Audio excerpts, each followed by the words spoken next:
Hello, I'm Olivia, and today we're talking about banishing. As I kind of figured after my vlog with my friend Annie, who had purchased this gorgeous antique table, but unfortunately had an entity that hitched a ride into her home using the table, I went out and helped her banish it and kind of evict it from a place that it wasn't welcome.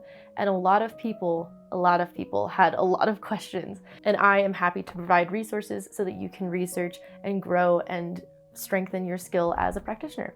Today, I'm just drinking regular coffee. Nothing super interesting, unfortunately, but grab yourself a drink, hang out, grab a notebook, and let's get started. So the way that I'm going to lay out this video, the first section is going to be why you would banish or what you would banish. The second section is going to be talking about different herbs and little rituals or items, tools, mixtures, etc. on how you can banish. And we're going to use a level system, anywhere from level 1, which would be just unwanted energy, up to level 10, which would be dangerous and stubborn entities. Then we're going to move on to the section of my book recommendations, a couple of books that have good tactics and information and rituals on banishing. And then the last piece of this video is going to be a Q&A from my Patreons. They had a lot of questions on banishing, so we're going to go through those and answer for them. And then hopefully by the end of this video, you will feel like you have a little more information and a little more confidence under your belt for banishing in your practice. And then I will send you on your way to put it to use. So let's get started. The first thing first is, why would you use banishing? What's it for? Banishing is essentially just telling something to go away and never come back. The most common form is banishing negative energy, which a lot of the time we just call cleansing, because you can just banish energy. Cleansing and banishing energy would be, I would argue, is the same thing. And speaking to some other witchy friends of mine, they also kind of agree. Cleansing and banishing are kind of in this Venn diagram, where cleansing is more of, mundanely would be equivalent to cleaning an object, just cleaning it off, getting the dust off, and making sure that it's no longer sticky, or you can see through the mirror that you're wiping off, something like that. Whereas banishing starts in that area, but as it moves more towards full-blown banishing, it works more towards entities. So you don't really cleanse out an entity, you banish an entity. And talking to a couple of other practitioners, they agree. So if you disagree, I'd like to know why and what you would kind of classify those two things as. But that is how I've always seen it. That is how I've always been taught. So that's my information. Another really popular practice in banishing is banishing people. While I highly recommend that you would do a lot of soul searching and reflecting and trying to be sure that you're being emotionally intelligent about the situation, I would pair it with a cord cutting if you really want to go the magical route. Fairly often you'll see spells to banish a terrible neighbor or a mean neighbor, or to banish a obsessive ex, to banish an awful abuser of some sort. So there's a lot of different reasons on why you would want to banish. And the last thing is banishing entities, which is the one thing that I think a lot of people have the most questions on. I'm not going to go super deep into this because this all just depends on what you believe.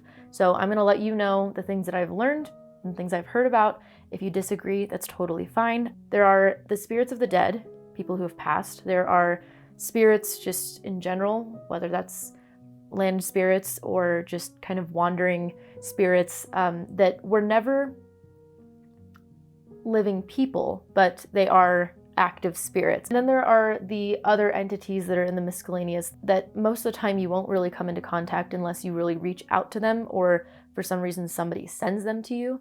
And the probability of that is very low, so don't get too worried about that. People choose to deal with these separations of spirits differently sometimes, because some people just don't want spirits in the house. Unless they are part of their spiritual team, they just don't want spirits in the house, which is totally fair.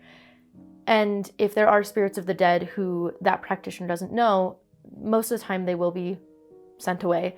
Whereas I personally don't really mind. If you want to come by, as long as you're not causing any issues, as long as you're not causing me any grief or my family any grief, you are more than welcome to just pass through. There are the other entities who are irritating. They might just be looking for attention or somewhere to gather energy from. And that's where I'm kind of like, no, you're not allowed here. This is my space, and I'm not willing to give you anything. Most entities, most spirits, I really don't have an issue with. It's kind of like people. Most people that you meet really aren't bad. They're not going to cause you any issues purposely, and most of the time, unless you go out of your way to do something, or maybe you accidentally do something to piss off a spirit, they're really not going to pay you any mind. Whereas there are other ones who are a little more attention-seeking. There are others that like to feed off of energy that are not theirs, and that's rude. So I also don't allow them in my space or around me. And then there are the other entities that are very rare and are highly dangerous. So when you get to that point, when you are actually in harm's way when it comes to an entity, that's when I would suggest getting a professional practitioner, because trying to deal with something like that on your own, really recommend getting a professional practitioner. Now, it's very uncommon. That is so uncommon. So don't feel like you always need to be super on edge. Most of the time, you won't be dealing with the far end of the more dangerous entities. So I just want you to be aware the probability is very low. So we're mainly going to be working with from Banishing energy, people, and entities. It's mainly going to be around the entity type of deal in this video. Like I said, the extreme version, I would just rather get you a professional so that everything can go smoothly and safely. We're just going to kind of push that to the side. Into our next section, I'm going to be talking about different herbs, different rituals, different tactics, different tools. I'm going to be working on a scale from level 1 to level 10. Level 1 being just negative or unwanted energy, and level 10 being those dangerous entities. We're going to be probably staying away from anything around 8 to 10 because, again, I would rather have you get a professional. So, banishing. Let's talk about banishing herbs. Pull out my notes here. Super simple, level 1 to level 2. We've got cinnamon, rosemary, and lavender. These are used fairly often, and you can just burn them. You can use them in sprays or washes or powders or however else you like to use herbs. And these are, again, just more of the energy type of clearing. Level 2, level 3 would be orange or lemon peels, cedar, and juniper. Those two are some of my favorite, and I use them all the time. This is more of a gentle way of pushing things out, but they are a little more pushy than the previous herbs mentioned. Now, these next herbs are anything from level 4 to, they could be up to level 7 depending on how you're utilizing them. So if you add them in with some kind of prayer or any other ritual, you could push this potency up to level 7. So we have herbs like mullein, hyssop, nettles, dragon's blood, clove, and guava leaves. I personally love guava leaves. They smell awful when you burn them, but they work really well. Guava leaves are a big thing in Filipino folk practices. They are used for hex breaking and banishing, and they are a good kick in the ass for anything that you're trying to get out. So most of the time I personally will use those, but if you're not connected to it, it's totally fine. There are plenty of other herbs on here that you can pick out and try out. I love clove as well. It just smells good too. Clove and dragon's blood is a little more interesting. Clove, I would argue, that has that energy of, it is a push out, but it's a little more defensive as well. Of once it's pushed out, it's also kind of got like these spikes up. So if it tries to come back, clove is a little bit more aggressive, and so is dragon's blood. So when you use that for banishing, it's also very protective. I asked a couple of my friends to give me some of their banishing tactics, and I'm gonna give you some of them. So this is from Marshall, the Witch of Southern Light. He gave me his banishing spray, and I really love this one because it's a really good alternative if you can't burn anything or if you have pets. So you want to make sure that you're using things that aren't going to be harmful for the pets, especially if you're spraying something around and you don't want that to affect your furry friends. It's only 3 different ingredients. The base is dark moon water. So you would have some distilled water and you would leave it out on the dark moon and then take it out before it hits the sun, and then just use that in a spray bottle. And then clove and dragon's blood resin. Just shake that up, spray it around, and he feels that it is around a level 4, level 5. If you charge the ingredients as well, I'm sure it can have quite a big kick. Another one that Marshall gave me, which was a really great one, is protection herbs wrapped with your hair. He personally used pine and rosemary, and then a small piece of hair woven into those herbs and hung somewhere. as an offering to give to the herbs as they protect your home. That's some old style witchcraft right there. Then I have a banishing oil from Temperance Alden from Wild Woman Witchcraft. She put this at a level 7 to a level 8. You would add wisteria, bay, and hyacinth, and technically it's an uncrossing oil, but adding a little bit of hyssop would make it a really good banishing oil.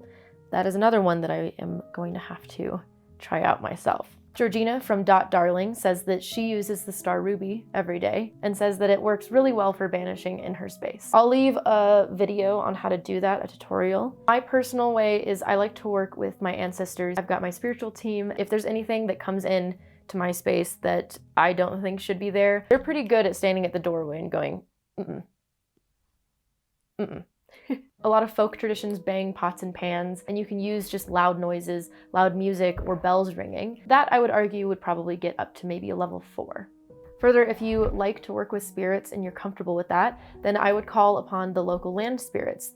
The land spirits, it's their home, it's their space. So of course, if there's anything that is coming in and maybe they don't like and you don't like, it's really easy to work with them and give them offerings and ask them if they would aid you in banishing whatever entity that is not welcome there. Another thing is working with any deities that you may work with. You'll see that in a lot of these resources, and especially in Jason Miller's books, he gives you really good information on how to work with specifically Hecate. You'd see if you could alter some of those rituals that he has in his book to better fit whatever deity that you work with. Let's move into the books. There is the ritual. So like I said, the Star Ruby, you'll see this ritual and it is I-A-O. It's using the sounds that you produce, E-A-O. You'll see this specific ritual in the Witch's Shield, Psychic Witch, and Protection and Reversal Magic. So let's open these books. I believe I've done a review on all of these books, so I'll link those below if you're interested.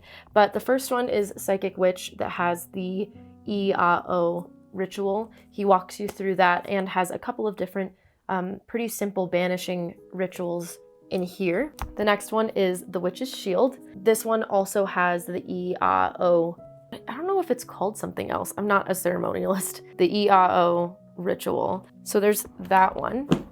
And then finally, you can see that I've marked up the shit out of this book, the Protection and Reversal Magic. This one is also a really good one. So like I said, this also has the ritual with E-A-O. It also has a really good ritual that is calling in the guardians. You are summoning an actual entity to basically act like a bouncer. He talks about what he uses and the guardians that he personally uses. He also gives you the option and the freedom within that ritual to add in whatever guardians or entities that you feel more comfortable with working. So that is the main piece. I'm gonna go over to the Patreon questions so that we can answer some of the questions that they left for us. Oh, we have a lot of questions. Love it. All right, let's see. Do you have to know what exactly you're trying to banish before performing a banishing? It's a really good question.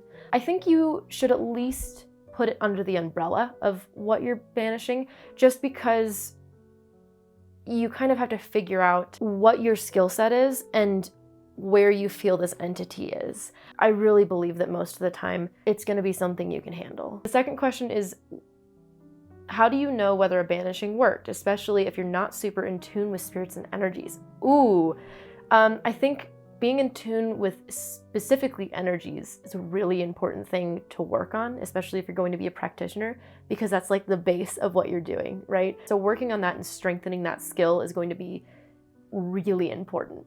How do you know banishing worked? First off, what are the symptoms that you're trying to get rid of? So say I need to do a banishing because I have this problematic spirit that keeps knocking on my doors and draining energy from maybe me, whispering in my roommate's ears or something of that sort, you moving things around. I want to get rid of those symptoms, right? So after I perform the banishing, if I'm not super in tune with energies, I suppose I would just kind of wait and see if any of those symptoms went away or got better.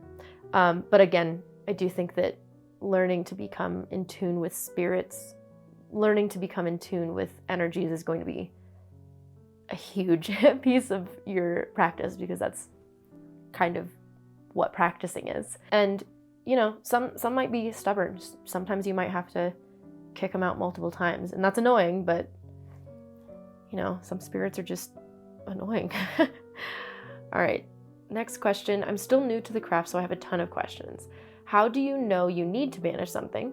How do you make sure you banish the right thing? How does a banishing work different than other workings?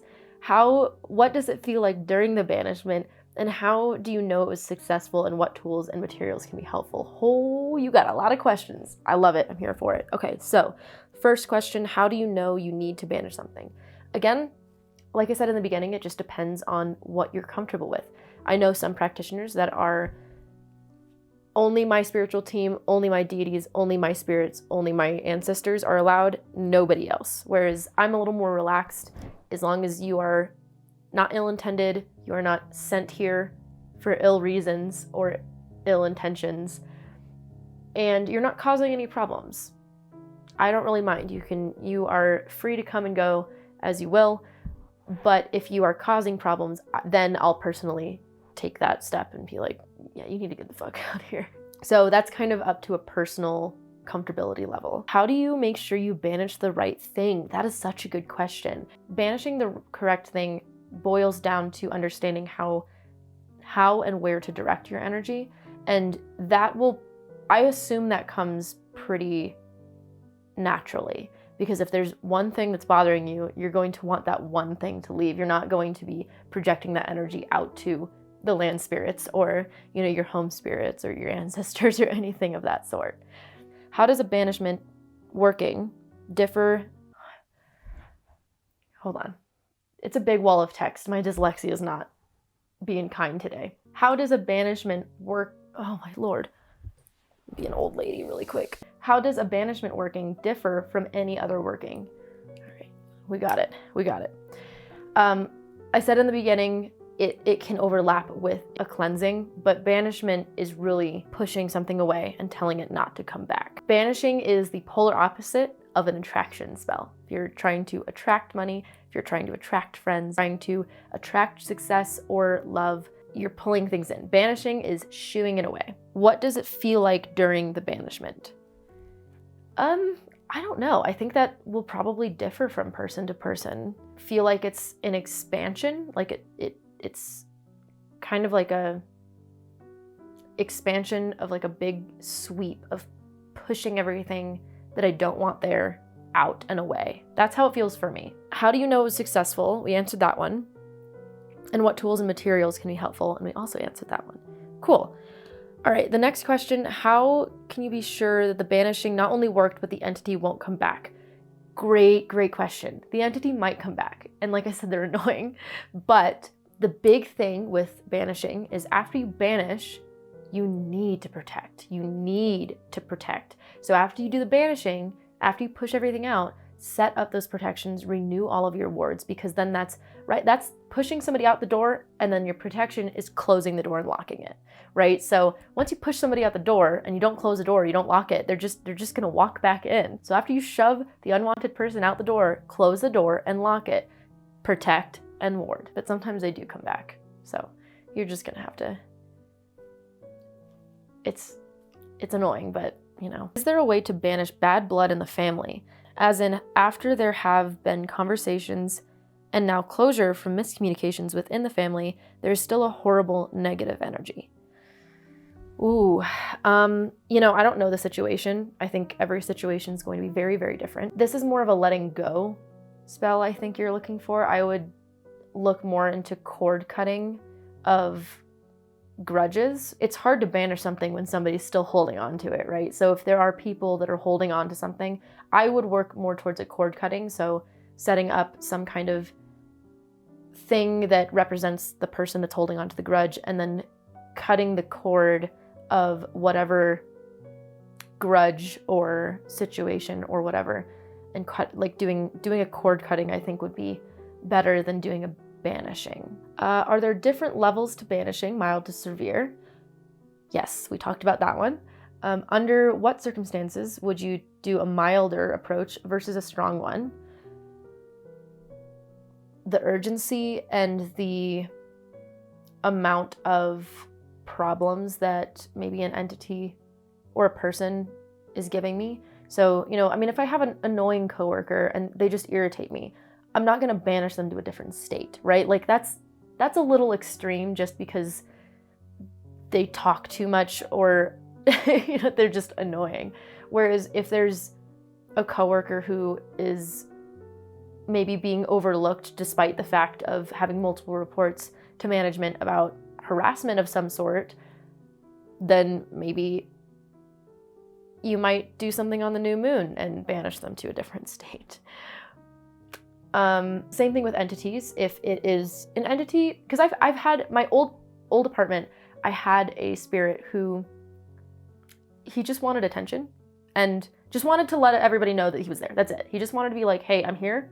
That's it. That's all he wanted.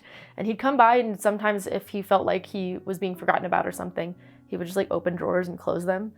And I'd be like, okay, hi. And then it would stop. He'd still linger, but never caused any actual problems. It was just kind of like opening the drawers. Like, don't do that, because the way that it worked, he'd open the drawer and the door. So if somebody was in that drawer or using that drawer and it was open, you couldn't open the door to the doorway or to the hallway. So it was just really annoying. So you'd have to like reach your arm around and like pull the door back a little bit and squish your arm and like push the drawer back. And it was just really annoying, but it wasn't like bad. I never felt the need to banish him. And most of the time with spirits like that, all you have to really do is just ask them to leave. Just, hey, this is my space and I don't feel comfortable with having you here. I'd really like if you could just leave. And most of the time there's really not an issue. They're just kind of like, oh, okay. Would you try working up and increasing the severity of a spell if it doesn't work the first time, or is it better to go stronger when in doubt?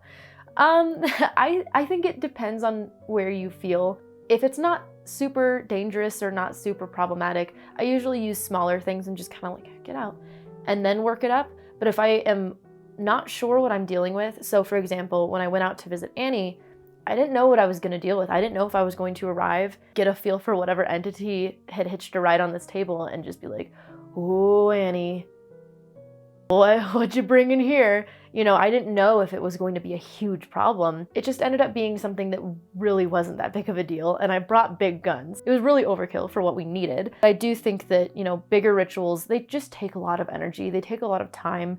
So if I don't have to do a big ritual, I won't. How do you identify what it is that needs to be banished? Understanding how to be in tune with energies and spirits, it takes time, it takes practice, but it is important. And, again, it just depends on what you're comfortable with. Some people just aren't comfortable with spirits in their home, and that's okay. That is totally fine. I'm an animist, so I just believe that everything has spirits, so I'm just kind of like, as long as you're not causing me problems, I don't care. For example, I have come into contact with a couple of different kinds of spirits, right? There's the shadow people. They're really fucking creepy, but like they don't cause any problems. They're just uncomfortable. Whereas what I was dealing with Annie, I've dealt with previous, and I call them watchers, and they're just kind of like leeches. They cause stress and paranoia, and they do really, really make the energy feel heavy. Once you meet a specific kind of spirit and you kind of get a gist of like how they work, and again, it just comes with experience. Sometimes you don't know what you're dealing with, and then after you deal with it, you're like, okay. And then the second time you meet something like that, you're like, oh, okay. So it's a lot of just experience. Yeah, I can't really give you a better answer than that. It's just once you meet a couple of spirits and you kind of get a feel, which is why I think it is really important to interact with the spirits that you do meet safely. But and most of them, again, they're like people. Most people are not going to have ill intentions for you for no reason, unless, you did something really disrespectful and maybe you didn't even know it. That was a really long-winded answer. Are there any influences that you would say shaped the way you do banishings, like books, specific rituals, experiences, and how did they affect the way that you do them? Ooh, yes. So a lot of mine is folk-based. So I like to shout. I yell a lot. That's why I like to be a pole instructor, because I like to yell at people. I like to play music. I like to just I love the banging of the pots and pans. A lot of folk traditions have shaped my personal workings, and those are just the basic ones. When it comes to bigger ones, I'll use ceremonial stuff, especially if I'm someplace that I don't have my tools. And then the calling of the guardians is a really interesting one that I love using. I think it's a really powerful banishing spell. And then there are some things in that Hecate course that I took from Jason that I think are really interesting. And like I said in some of those videos that I reviewed the course in, I don't use the whole thing that he gave us, but there are really interesting tactics, I suppose, habits. I'll just like pick and choose what feel good to me and what work best for me, and I'll apply them to what I think clicks well. Kind of like if you're cooking in a recipe and you have, you are like, oh, I never thought to substitute X for Z, and then you do it and you're like, oh, this actually kind of works pretty well, and I like this recipe, this like kind of Frankenstein recipe that I've made better. So it's kind of like that. Now that I am learning a little more of like, I guess, in-depth spirit or working with spirits to banish other spirits is something that really changed the way that I do banishing, because it's really, really helpful to have somebody in the spiritual realm to help you with a spiritual realm problem. So that one I think, that was a long-winded question too. Next question. What types of entities have you had the most encounters with that may warrant banishing? Did any of them ever require more intense working versus less so? Ooh, I think the most common ones that I banish are watchers. They're just so annoying. And the thing too is, when they're in your space, they cause so many problems, especially if I'm doing a lot of workings, if I'm doing a lot of like bigger rituals or a lot of workings that I am raising a lot of energy, they just come by like they're just up against the window like little mosquitoes. They're just so annoying, but it feels like they're just standing outside the window, mouth breathing, and like waiting for these wards to come down. And while they're not causing me nightmares or anxiety, they can cause a little bit of paranoia and they're just so creepy. So those are really common. They irritate the hell out of me and they're very creepy. And I think a lot of people deal with them without knowing and think that it's a very dangerous entity when really they just feel so uncomfortable. And when you're still learning, when you're still new to a lot of this spirit realm and you're new to feeling all these energies, they are really, really uncomfortable. So I think those are the ones that warrant a banishing most of the time, and they're the most common. Or annoying spirits of the dead. Sometimes I am not a medium. I don't mind mingling, but I'm not a medium. I'm not here to exchange messages from the dead to the living. That's just not what I'm here for. I think those two are scary at first when you first encounter them, but then now once you are familiar, you're just like, just go away. You're like, I'm gonna call my ancestors on your ass. Did any of them require more intense? I mean, I have met a few entities that were not fun and did require bigger banishing, but again, it's so rare. It's so rare. Do you take an intuitive approach to how you work your banishings, or do you tend to work with something prefabbed? I take an intuitive approach, as I do with most things. I just feel it out. Kind of building on previous questions, but is there a polite way to banish an energy or spirit? Perhaps it doesn't feel dangerous, but you just want it to leave without making it angry, especially if you might be in what it considers its space, like if you're renting a home or an apartment. Good question. Yes, there is. So you really can just politely ask it to leave.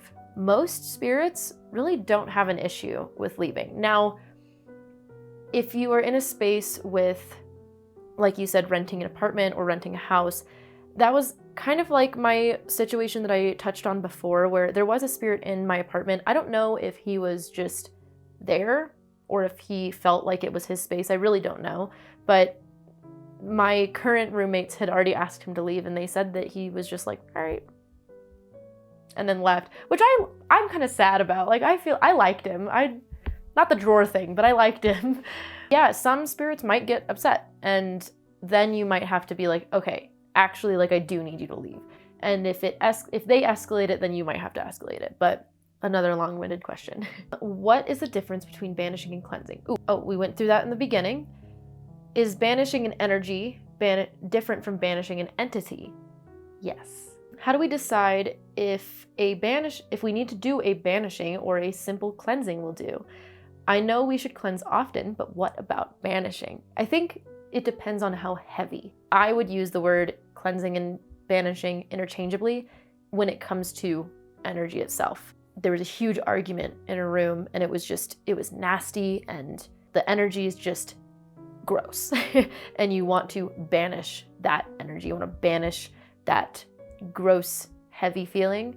Whereas when it comes to entities, I feel like that's more of banishing. The heavier it is, I would consider it more on the banishing side. Cleansing is more just kind of like housework. There's so many banishing oils, herbs, candles, and other tools. How do you know which will work best in each situation? That's such a good question.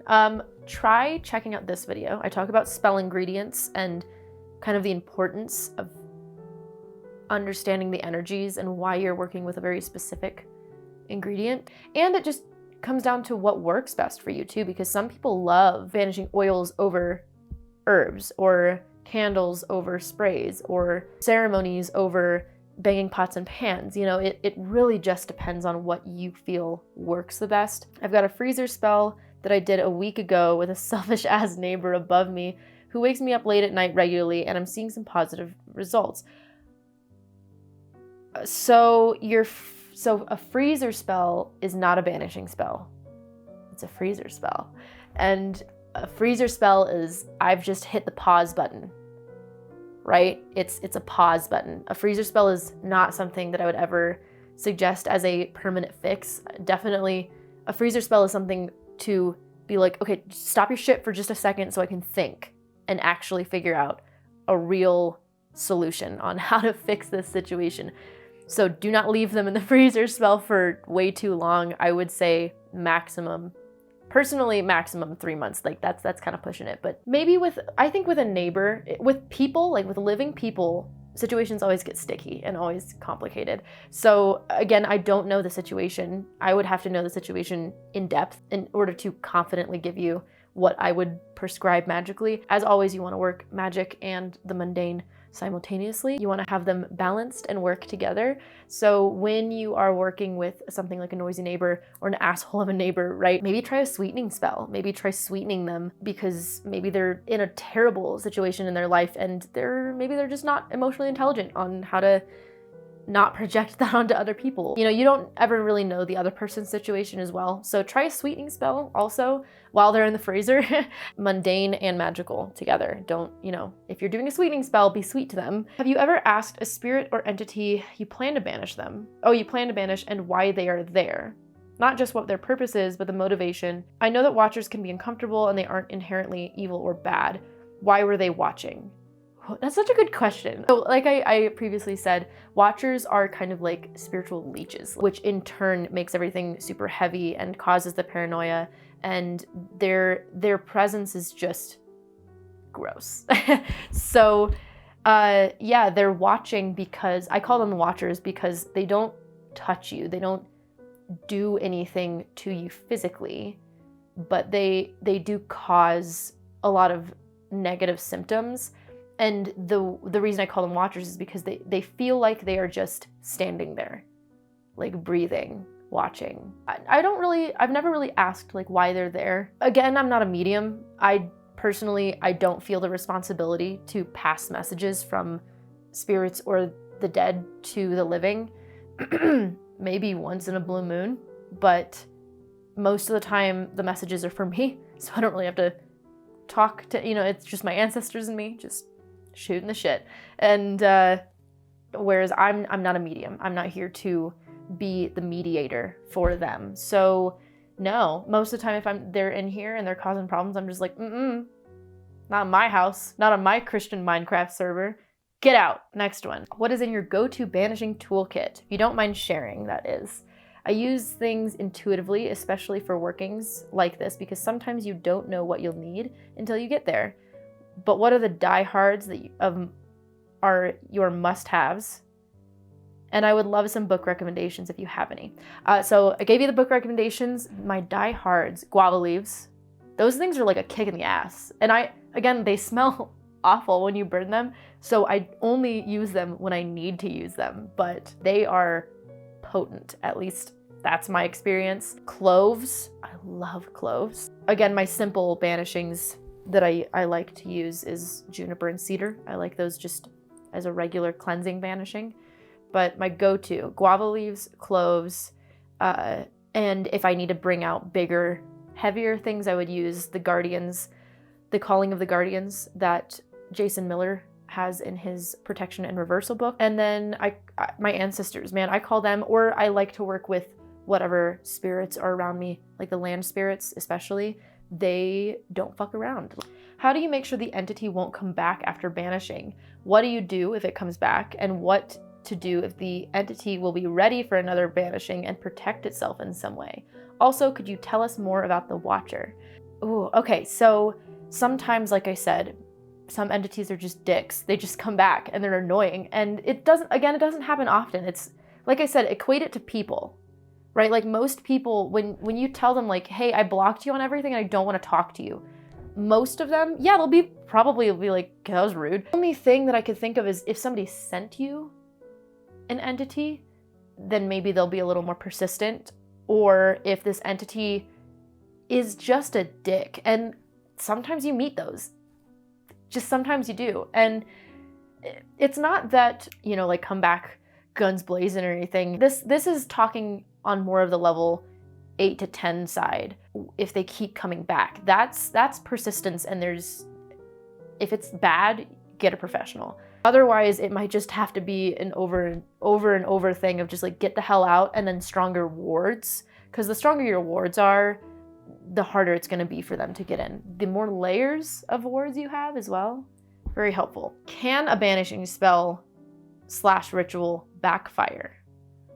What happens if you fall short and the ritual wasn't enough? Okay, so the first question, see, backfire is a weird word because I think it's more so, most of the time when spells backfire, it's more of the spell worked, just not in the way that you thought was going to. So it was more of you understanding where you left holes and learning for next time.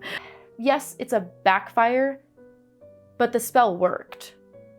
As shitty as that is, the spell worked, just not in the way, you weren't specific. The only way that I can think of is if you are working it on a person and it just doesn't work out the way that you thought.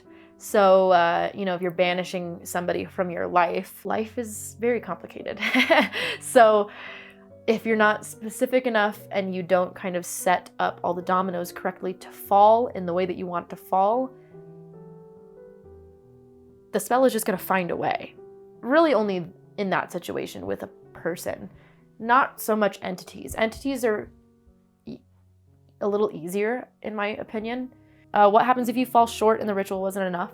Then they just won't go. They just won't leave. You just got to come back with something a little bigger. Moreover, what happens when the entity knows you and knows what you were trying to do? That's, I think, what you're describing and what you're thinking about is more on the level 8, 9, 10 type of thing. Also, what do you do when one of these things have been acting as one of your ancestors for a long time? Get it out and ask your ancestors to push that out, because I'm sure that's really disrespectful of them. My ancestors would be pissed. Some have already asked, do you try talking to them? How do you know when you need to banish them? And any clue where they go? So we answered the first two. Do I have any clue where they go? No, and I don't care. If you're causing me issues, if you're a spirit that's causing me issues, I just don't want you around me or the people that I love or in my space. Get out. I don't care where you go, just don't be here. I have this small, tiny, minute little section of the world and of the universe. You can go literally anywhere else. Does banishing with more people make it stronger, or just as strong with just yourself? The more people, the better. Just because it's kind of like having more batteries, right? More generators. It's just more of, if each person knows how to direct their energy, it's going to be a lot better to work with those people. Banishing 101, honestly. I'm curious on how you got started. The second question about the difference between cleansing and banishing. Like in banishing, that's just like a part of practicing, I think, is kind of just how I got started. I think that was the question. I'm sorry if that wasn't. And then banishing and cleansing, the difference, we covered that as well. What was the big surprise or the big guns that you bought to this banishing ceremony mentioned in the video? What was the banishing ritual and where did you learn it? The big guns, it was just overkill. It was just a watcher. I'd probably classify a watcher like 4, 5, depending on what kind of watcher, because there are some that are just kind of like leeches, and there's some that are a little more like sentient. It's kind of overkill. Like, I think I brought a banishing ritual for something of the level of like 7 or 8, and I was like, get out. The ritual that we use, like I said, is just an accumulation of things that I've learned and things that work well for me. Years of experience and learning from different things that I kind of just put all together. What do you do if a banishment goes wrong? I.e., you banish something and realize, whoops, I shouldn't have banished that. How would you go about undoing your mistake? I don't think that's ever happened. Like, I'm sure I've banished things out of fear. Like, you know, I may have not known what I was dealing with, and it was just more of an intense feeling energy or an intense feeling spirit, and not anything inherently like bad or evil. I don't think I've ever done that, actually. That's a really good question, though. Last person. Could you give advice on banishing negative spiritual attachments and entities? How to recognize that you have an attachment and how to banish them safely?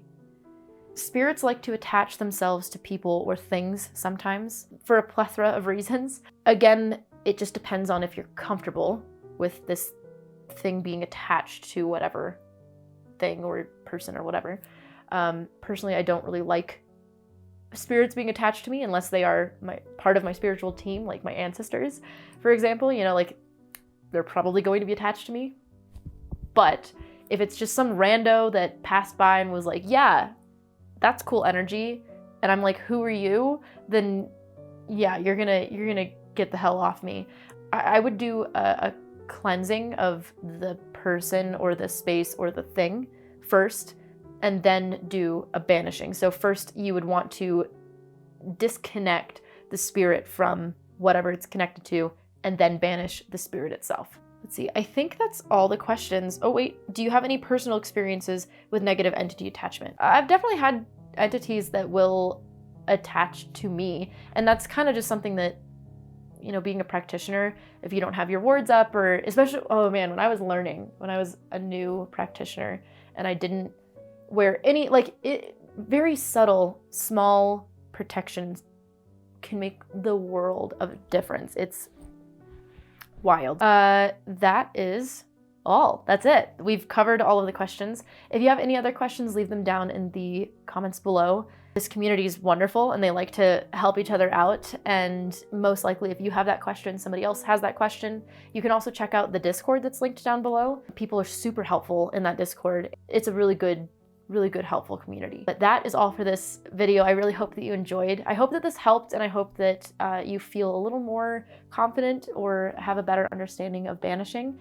And like I said, I don't want this to be like a scary topic. I want it to be something that you're comfortable with and that you eventually feel comfortable to just do. I don't want the spirit realm to scare you, because it's not for everybody. It's, you know, it can be uncomfortable. I totally get it, and it can be scary, but I don't want it to scare you. I don't want it to be something that is stunting your growth as a practitioner. What's that quote? A witch should never be fearful walking alone in the forest, because the witch should know that they are the most dangerous thing in the trees. It's something along those lines. But it's a powerful one. Knowledge is power. Put it to practice. And as always, thank you so much for watching. Best of luck. Be kind to each other, and may your gods treat you as you've treated others. Bye.